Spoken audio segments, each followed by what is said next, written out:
पनि श्रेष्ठ हो।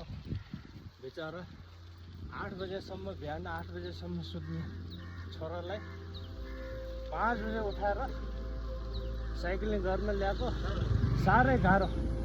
बाटोभरि कराउँदै आउनुपर्छ, तर रमाइलो छ।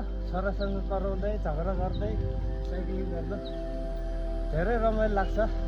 मेरो गाली त कति खान्छ, अनि गाली खाएको चाहिँ रिसाउँछ, फेरि एकछिन हो, फेरि खुसी हुन्छ। त्यो कति रमाइलो छ हेर्नु ल। यस्तो हुनुपर्छ छोरा मान्छे। अब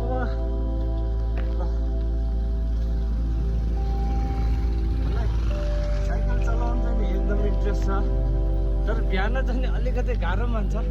हुन पनि हो, 8 बजेसम्म सुतेर बस्ने छोरो, अब बिहान 8 बजे 5 बजे उठ्नु परेपछि त गाह्रो त पक्कै हुन्छ।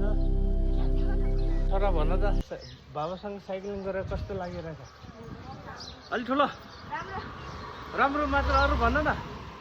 रमाइलो नरमाइलो?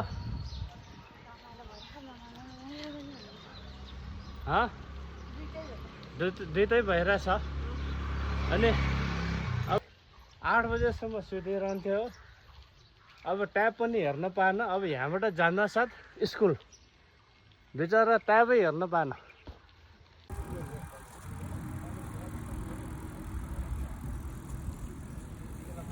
अब यो